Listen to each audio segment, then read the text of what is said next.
बेलागंज विधानसभा के जदयू प्रत्याशी जो आज नामांकन किए हैं अभय कुमार कुशवाहा जी के पास हैं। हम इनसे जानना चाहेंगे कि अपने क्षेत्र में विकास के लिए ये क्या करेंगे, बताइएगा। आज बेलागंज विधानसभा 232 में एनडीए गठबंधन से जनता दल यू के प्रत्याशी के रूप में हमने अपना नामांकन दाखिल किया है और मुझे उम्मीद नहीं बल्कि पूर्ण विश्वास है कि माननीय नेता नीतीश कुमार जी के नेतृत्व में बिहार में पूरी बहुमत के साथ, प्रचंड बहुमत के साथ पुनः एनडीए गठबंधन की सरकार निश्चित तौर पर बनेगी। आप टेकारी को छोड़ करके बेलागंज आए, क्या कारण? देखिए, आप लोग जो ये सवाल करते हैं ना, ये हमारे गले नहीं पड़ पाती है। टिकारी को छोड़ करके छोड़ने की यहाँ कहाँ बात होती है। हम लोग गठबंधन धर्म का पालन करते हैं और जब आप जानते हैं कि गठबंधन अगर होती है, पार्टी ने जहाँ से प्रत्याशी बनाया कौन सा सीट कहाँ किसके खाते में जाएगा ये कोई जानता है।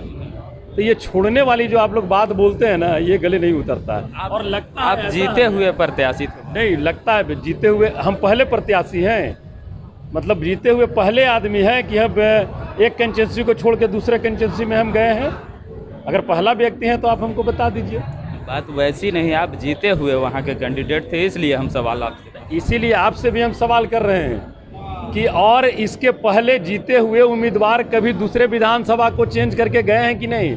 बिल्कुल गए हैं। ये सवाल ही नहीं बनता है। सवाल ये बनता है कि एनडीए गठबंधन के साथ जो गठबंधन के अंतर्गत जहां सीटिंग होती है और जो जिस पार्टी में रहते हैं, जहां उनको अवेलेबल माननीय नेता जहां चुनाव लड़ाना चाहते हैं वहां भेजते हैं। और रह गई बात बेलागंज की, हमारा टिकारी कर्म भूमि रहा है और बेलागंज हमारी जन्मभूमि है।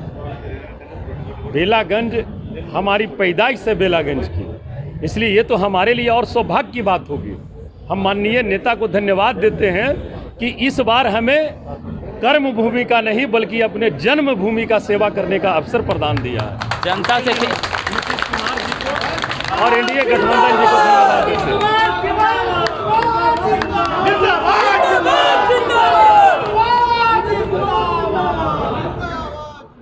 बेलागंज के जनता से कोई अपील करना चाहेंगे आप? देखिए, हम बेलागंज की महान जनता से हाथ जोड़कर विनम्र निवेदन करना चाहते हैं कि आपको हर एक मोड़ पे बेलागंज विधानसभा को 30 वर्षों से ठगने का काम किया जा रहा है।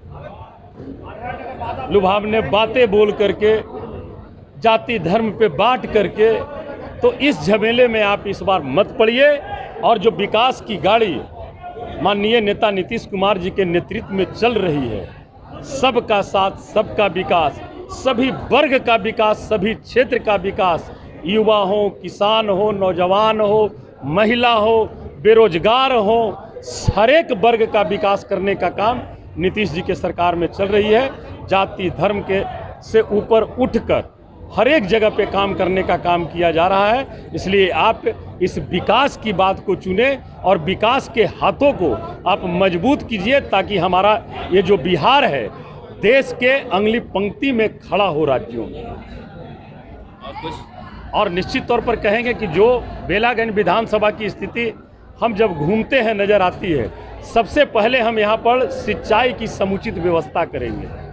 नहर का सौंदर्यीकरण होगा, नहर का पक्कीकरण होगा ताकि दूर दूर तक के हम खेती का पटवन कर सकें। ऐसे हमारी सरकार का निर्णय है कि हर एक खेत को हम सिंचाई के लिए पानी उपलब्ध कराएंगे। उसके लिए काम भी चल चुका है। कृषि का अलग फीडर का निर्माण कराया जा चुका है। सभी जगह कृषि के लिए ट्रांसफार्मर लगाने का काम किया जा रहा है, कनेक्शन देने का काम किया जा रहा है। सारी प्रक्रिया चल रही है और निश्चित तौर पर हम कहेंगे कि आने वाला समय में बेलागंज विधानसभा का चौमुखी विकास होगा और एक नया आवाम बेलागंज विधानसभा गढ़ने का काम करेगा। धन्यवाद। तो ये थे अभय कुमार कुशवाहा जी जो बेलागंज से इस बार नामांकन करके आए हैं। पूर्व में ये टेकारी से विधायक भी रहे हैं।